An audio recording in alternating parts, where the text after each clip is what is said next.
Bismillahirrahmanirrahim. Bismillah wa bihamdihi. Assalamualaikum warahmatullahi wabarakatuh. Waalaikumsalam warahmatullahi wabarakatuh. Assalamualaikum warahmatullahi wabarakatuh.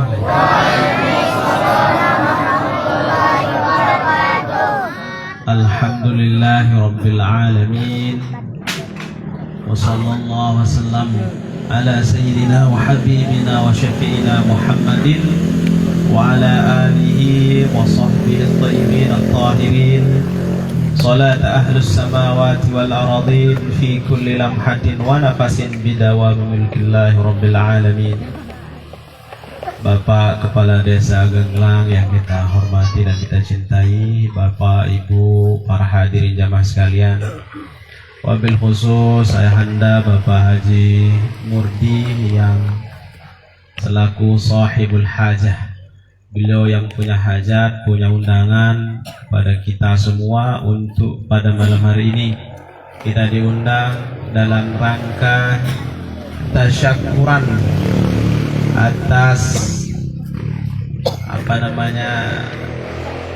pernikahan tadi yang dibisikin sebagian nyaita ulang tahun pernikahan ke Lenda Satira saya meromok. Bahaya nih Pak Guru, katanya muntah bersyukur robok loh. Ya, ini kesyukuran, alhamdulillah. Bapak guru kita sekarang ini tasyakuran dalam rangka ulang tahun pernikahan beliau yang ke-32 tahun, dan beliau alhamdulillah sehat walafiat. Kemudian bersama ibu juga, bersama keluarga, dan kita semua alhamdulillahirabbil alamin. Bapak ibu para hadirin hadirat sekalian, hari demi hari, bahkan sekarang masih dalam suasana adha kita, kurban. Kita sedang bersenang-senang di seluruh dunia. Makanya kalau hari pertama lebaran Idul Adha, hari raya kurban. Lamun tangan kurban identik dengan pengorbanan. Apalagi maraita ko Desa Genglang tahun tangga menganti kurban. Isi kebetulan mau alhamdulillah, isi tidak mau kurban perasaan. Ya, karena ini menjadi PR kita, termasuk insya Allah dari mungkin kita dari desa juga, termasuk dari DKM kita yang di Genglang, untuk kedepannya insya Allah mungkin kita punya bentuk strategi supaya ada yang kita bisa berikan untuk kita bersama-sama berbagi. Karena kita masih salah paham tentang kurban. Yang kita pahami kurban bahwa harus tamenduwe, harus tasugih. Akhirnya ngintang diri, wah ada mampu marah haji. Tapi ternyata Rasulullah memperhatikan tidak. Makanya kemudian mazhab kita, mazhab Syafi'i, menjadikan kurban itu sebagai sunnah muakkadah. Bagi yang mampu tetapi tidak harus sendiri, boleh berpatung. Patungan, boleh mempupu ya, mele-belean basambi laun kudus sekali tahu, tidak harus satu. Bahkan Rasulullah mempraktikkan beliau 2 kali kurban. Kurban pertama 1 kambing untuk beliau dan keluarga beliau dan semua umat Rasulullah. Bahkan syukur kita si dekman nara nasib kita, dekman rezeki kita berkurban, ternyata Rasulullah SAW sudah berkurban untuk kita. Makanya dalam riwayat hadis mengatakan, Rasulullah mengatakan ketika menyembelih megang pisau, beliau mengatakan hadza min Muhammadin wa min ali Muhammadin wa min ummati Muhammadin. Oh, sembelihan ini untuk Muhammad, untuk keluarga Nabi Muhammad. Dia oleh keluarga Nabi Muhammad, keluarga besar Nabi Muhammad. Bahkan suku Quraisy itu adalah keluarga Nabi Muhammad, Bani Hashim, Bani Abi Manaf. Kemudian disebut juga kita sebagai umat terbanyak yang dimiliki oleh seorang Nabi adalah umat Rasulullah Sallallahu Alaihi Wasallam. Di tahun kedua Rasulullah pun sama, deknya muluk-muluk yang onta, deknya muluk-muluk yang sampi. Pada masih bedus, cuma 2. 1 bedus min Muhammad wa ali Muhammad. Oh, penyembelihan ini untukku di keluargaku. Isi kedua sembelih kudus kedua min Muhammadin wa ummati Muhammad. Oh ini untukku dan untuk umatku, umat Nabi Muhammad sallallahu alaihi wasallam. Itu yang pertama. Berarti dek tak harus ngumpul harus kasugi deh. Ternyata kita isi ukuran teh memburu-buru tak pada mempatung pada sekeding, insyaallah yujza kata ulama. Itu sudah cukup. Artinya sunnah muakkadah kita, kelebihan dari nilai kurban itu dapat kita lakukan. Isi kedua, Bapak Ibu para hadirin sekalian, yang beredar di pemahaman kita memang ada sebagian pendapat ulama, tapi itu pendapat sebagian. Yang jumhur ulama mazhab kita Syafi'i mengatakan bahwa daging kurban kanggo ita tukang sembelih ngendah. Isi epen kurban. Lamun saya pahami ta mentang kurban dek kanggo mak telju. Apalagi melihat dengan ate-ate dek kanggo. Maksudnya yang diperjualbelikan tidak boleh. Karena ulama mazhab kita, mazhab Syafi'i mengatakan boleh kita juga mengambil sebagian, tapi dek laku. Lamun lapu jadi ngaran kurban barang, sembelihan diri. Artinya yang punya itu hanya sekedar mengambil tabarrukan. Cara tuloka itala baik ate-ate. Atau apa yang culukang isi kan tukang kurban. Bukan tidak boleh, boleh hukumnya. Dengan syarat sebagian hanya tabarukan saja. Karena Rasulullah melakukan hal yang sama. Dan ule-ele sembahyang Idul Adha, ule sembelihan diri kudus, rarahan diri, tukang diri, kelaang diri. Kan dulu baru bagi. Apa baginya? Arak bagi sebuah masak, arak bagi si daging. Tergantung kemele-ele keluarga atau tetangga-tetangga baginda Rasulullah sallallahu alaihi wasallam. Sisanya Rasulullah hadiahkan. Artinya apa? Tahu sugih kanggo masingan kurban. Derka ita jadi nenek peng ya sugih ya harus yang kurban. Derka pilih kanggo masih tapi niat kita hadiah. Yang ketiga sebagai ukuran tujuan awal kita adalah lis sodakoh. Nah inilah kepada fakir miskin diutamakan. Dan fakir miskin disusi jauh-jauh. Fakir miskin kira mampu negara mbeh ketiokan. Sedin balik pentingan keluarga kita. Ya namanya al-iyal wal ahl. Keluarga nita sekitar balik, sekitar dusun tayama utama yang. Lamun wah kawan ramau labu barak tasugul. Kita kan pangeran demen danjuk sugul. Lagu lupa tak sedih. Bapak Ibu para hadirin sekalian, itu sekedar umum informasi tentang hari raya kurban. Karena lamun Mekah tonik terakhir, lamun kita melema insyaallah terakhir. Yaumun Nahar. Yaumun Nahar atau Yaumut Tasyrik. Tasyrik artinya ngelelo. Apa bahasa tentang ngelelo? Melewen. Atau bahasanya rarit, jelo rarit. Nah, karena tahu Arab no derak kulkas zaman lain. Dari sembelih daging hari pertama, dembuat isi ya sampai rarit.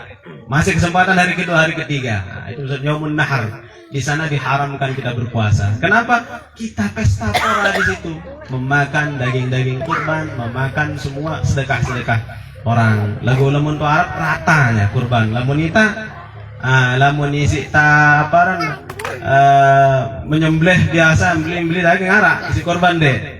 Itu kenapa? Bagian dari bentuk belum ada dorongan, dan mudah-mudahan kita berharap tahun ke depan sang arak tadata saling bantu untuk saling ingatkan, dan mudah-mudahan Allah mudahkan kita untuk sama-sama bisa berkorban untuk kita, keluarga kita, dan semua yang kaum muslim-muslimat di sekitar kita.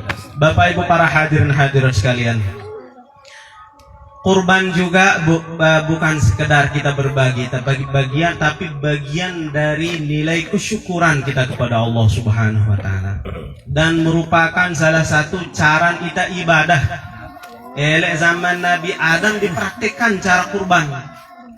Tetapi karena risalah Nabi Adam alaihissalam bukan sebagai peternak, beliau diturunkan di muka bumi pertama kali bukan sebagai peternak, tetapi diturunkan sebagai petani. Maka yang dikurbankan oleh beliau dan keluarga beliau adalah hasil pertanian. Allah abadikan di dalam Al-Quran, watlu alaihim naba abnai adama bilhaq idh qarraba qurbanan fatuqbila min ahadihima walam yutaqabbal min al-akhar qala la'aqtulannaka qala innama yataqabbalullahu minal muttaqin. Jadi kurban ini adalah bagian dari ibadah penting. Tapi untungnya kalau di kita di umat Rasulullah bukan yang wajib, tetapi sunnah muakkadah. Dulu ketika Habil dan Qabil bertengkar untuk merebut apakah dia untuk Iklima dan Labuza apa namanya, Labuda, dua yang harus disilang. Qabil mengatakan, no, rentenku satu kandung saya, satu rentoan kembaran keningas. Sedangkan Labuza itu ya biasa-biasa lah, tapi syariat harus silang. Dia tidak mau. Beta dah, lakukanlah kurban tersebut. Maka Allah perintahkan, silahkan kurban, mana yang diterima maka hajatnya akan dikabulkan. Yang dilakukan oleh Qabil adalah kumpulan buah-buah si uletan, si embus. Sisa pilenan. Sisa pilenan, wah kan si mai-mai dulu, sisa-sisa yang tahu di sebuah tempat. Sedangkan Habil yang terbagus diberikan. Apa yang terjadi? Ternyata yang diterima oleh Allah Subhanahu wa taala adalah yang terbaik, bukan yang terburuk. Yang terbaik diterima. Kenapa? Bayangkan hanya untuk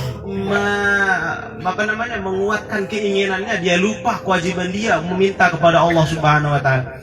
Mele si ingas lagu embeng isi pemele manusia ingas adalah sesuatu yang buruk, maka Allah tidak terima. Yang diterima Sayyidina Habil alaihissalam. Tetapi karena kecemburuan tersebut terjadi pertumbuhan darah dan sebagainya. Terus berlanjut, setiap nabi kemudian punya syariat kurban. Kemudian muncul agama ardi. Agama ardi artinya agama pe-pean manusia, arah-arah agama majusi. Namun majusi cara kurban bilang tahun bebia isi ingas-ingas sono. Terutama Nina, jangan kelekok hidup-hidup saut mbak api. Itu ribuan tahun api tidak pernah padam. Ya tada. Kemudian lalu misalkan Mesir Fir'aun, setiap tahun terjadi banjir. Bagaimana cara? Agama Mesir mengajarkan kurban. Lihat ciri-cirinya, tawisi barok haid. Ingas, paling belek, anak bangsawan. Teleko, gantungin batu, telepang konsungen ini. Ya cara kurban. Ada juga kemudian agama yang lain. Beta dah lagu pengeran Nina bae kurban. Pokok Nina paling ingas, terus baru dadara. Kajak cuma culukang lah intinya. Kajak tunang situ lokang. Dan itu Quran pilen. Angka zaman itu culukan tak mendoi anak lenge. Karena mun ingas, wah khawatir kita. Ada sebagian kemudian disembelih di depan orang tuanya. Karena Tuhan yang mereka akui sebagai Tuhan butuh persembahan, butuh pengorbanan. Maka itulah yang kemudian diluruskan oleh Allah Subhanahu wa taala lewat perantara Nabi Allah Ibrahim alaihissalam. Dengan disembelihnya yang pertama adalah disembelih yaitu Sayyidina Ismail alaihissalam. Nah, peristiwa penyembelihan Sayyidina Ismail alaihissalam dan keinginannya, musyawarahnya dan kemantapan hati Nabi Ismail alaihissalam, inilah yang kemudian menjadi syariat untuk kita. Pada akhirnya ketika Nabi Ibrahim alaihissalam ngetahuan Sayyidina Ismail, anakku paling belek. Bahkan saat itu Nabi Ishak belum ada menurut riwayat. Kanjaka si apa bahasa kita? Si baru-baru belek kanjaka tak culuk lah bedong kita. Kangen jati. Oh, kanjaka si kangen anak mesa-mesa bertahun puluhan tahun. Iya, ampun mendoi anak. Bahkan sebelum lahir Nabi Ismail, orang-orang sekitarnya di Babilonia itu menghujat, ngolok Nabi Ibrahim, parang mandul. Sakit itu, kita bayi mulang sebulan dek man orang jari ya Allah. Kumberuan marah okat deh gitu okat. Apalagi setahun dek mulai anak ya Allah. Piran kan merasa jadi tu mama. Wah sekan orang mengantang lo kayaknya. Kenapa? Sakit namanya kalau kemudian kita tidak dapat anak. Ini bertahun-tahun kemudian Allah karuniakan Nabi Ismail, ternyata Allah perintahkan untuk korban. Dilihat mimpi, ketuan anakku besok ada ini, arah wahyu perintah suruhku nyembelih di, baik menurut di. Coba jawaban Nabi Ismail alaihissalam. Ya abati fa'al ma tu'mar satajiduni insyaallah minas sabirin. Amangkah lamun sa perintah nenek si kuasa kah gawe mbay. Bayangkan seorang anak tabah, dia menangis ita. Coba. Justru ya jadi suruh aman. Apa yang terjadi? Kebalik sekarang. Nabi Ismail dengan semangat karena ini perintah Allah. Nabi Ibrahim yang menangis. Anak enggak. Harapan jadi seorang nabi justru disembelih. Dalam keadaan menangis, siap kemudian disembelih, ternyata Allah Subhanahu wa taala dalam keadaan pasrah tersebut Allah gantikan dengan domba. Artinya apa Bapak Ibu para hadirin sekalian? Ini sebagai bentuk ujian kepada Nabiullah Ibrahim alaihissalam bahwa untuk mencari puncak nilai kehambaan kita kepada Allah Subhanahu wa taala harus memberikan yang terbaik dengan cara yang terbaik, kemudian untuk orang-orang terbaik. Makanya Allah sampaikan dalam Al-Quran, lan tanalul birra hatta tunfiqu mimma tuhibbun. Dek sita jari tahu berbakti, dek sita termasuk manusia si berbakti, kecuali mun wah sita bau isi lepas apa sih paling tunain sita. Kemudian kenapa Allah ganti dengan domba? Ini sekedar simbolis Bapak Ibu para hadirin sekalian, bahwa domba itu adalah bagian dari kebutuhan kita saat itu ya kebutuhan. Dalam sejarah Nabi Ibrahim alaihissalam, setiap ada tamu pasti sembelih domba sebagai bentuk penghormatan saat itu. Paling berharga saat itu adalah domba. Maka kemudian simbolis kepada kita yang ingin dekat kepada Allah Subhanahu wa taala harus mampu kita berkorban. Apa yang kita korbankan? Sesuatu yang paling kita cintai. Apakah itu? Tidak harus berbentuk barang, tapi paling kita cintai itu adalah hawa kita sendiri, nafsu kita sendiri. Karena tabiat dari nafsu kita ammaratun bisu, cenderung demen isi lengeng-lengeng, ya kan? Isi tokol-tokol, tindo-tindo, abot sembahyang, ya paling main. Apalagi subuh misalkan. Bemean tindo kanca tek subuh. Jujur. Main tindo. Tabiat kita seperti itu. Berarti itu yang kita sembelih nafsu kita. Lawan dia, gorok dia nafsu kita yang malas tersebut. Makanya Allah sebut, panggil kita as-salatu khairun minan naum. Sembayang lebih bagus daripada tidur. Kenapa? Lamun tak tindo berarti tak nurutin nafsu kita, hawa kita. Lamun tak sembayang tak nurutin Allah Subhanahu wa taala. Biar lebih bagus Allah apa nafsu? Allah Subhanahu wa taala. As-salatu khairum minan naum. Oh, sembahyang lebih bagus daripada tidur. Kenapa? Karena lamun tindo tambuasin diri, ya kan? Lagu dah minta bangun, isi mai ono buang kita, bunuh kita semai tersebut untuk kita persembahkan kepada Allah Subhanahu wa taala. As-salatu khairum minan naum termasuk bagian dari pengingat kepada kita cara paling sederhana untuk kita korban kepada Allah Subhanahu wa taala. Korban perasaan yang disebut tadi, bahwa perasaan kita yang cenderung kepada ingin jauh kepada Allah Subhanahu wa taala, kita cut dia, kita potong dia, kita tundukkan, kita serahkan, kita pasrahkan semua kepada Allah Subhanahu wa taala. Ya ampun, agama kita ini yaran agama Islam. Islam itu adanya taslim.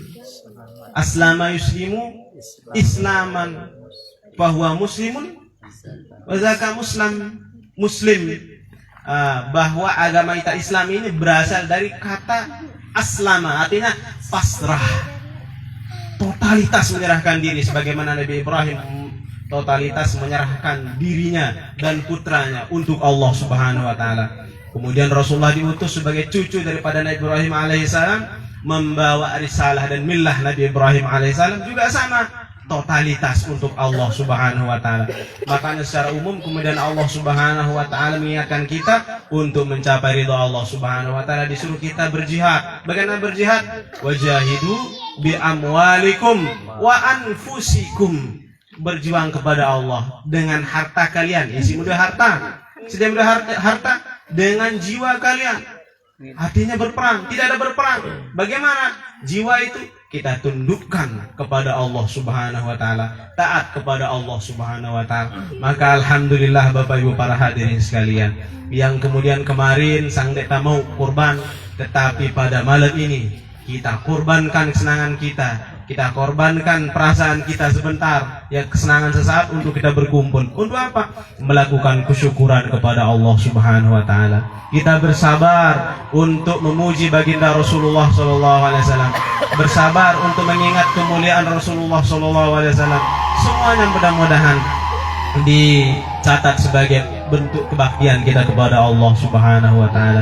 Yang terakhir, Bapak Ibu para hadirin hadirat sekalian, nilai kurban yang sesungguhnya bukan juga sekedar memberi atau menunggu pemberian, tetapi kurban sesungguhnya adalah mengajarkan kepada kita untuk belajar menjadi orang yang baik, berusaha memberikan yang terbaik untuk orang-orang baik dengan tujuan yang baik dan cara-cara yang baik.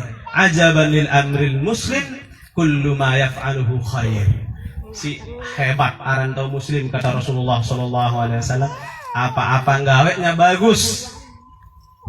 Ya, apapun gawe bagus, apapun daitnya bagus, dengan syarat dia pasrahkan diri kepada Allah Subhanahu wa taala. Itulah makna kata innalillah yang kita sebut, dan itulah makna alhamdulillah yang kita sebut. Cuma ada sedikit pergeseran kalimat yang perlu kita pahami, Bapak Ibu para hadirin sekalian, dalam penggunaan saja. Kan biasa kita menggunakan alhamdulillahirabbil alamin, atau kadang-kadang kita temukan kalimat alhamdulillah ala kulli hal. Ini sering kita lihat di media sosial. Ketika culuk kita anak sawi sudah alhamdulillah ala kulli hal.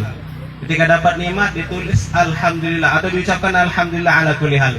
Aturannya sebenarnya kata Imam Nawawi, ala kulli hal itu adalah ucapan syukur kita ketika dapat musibah.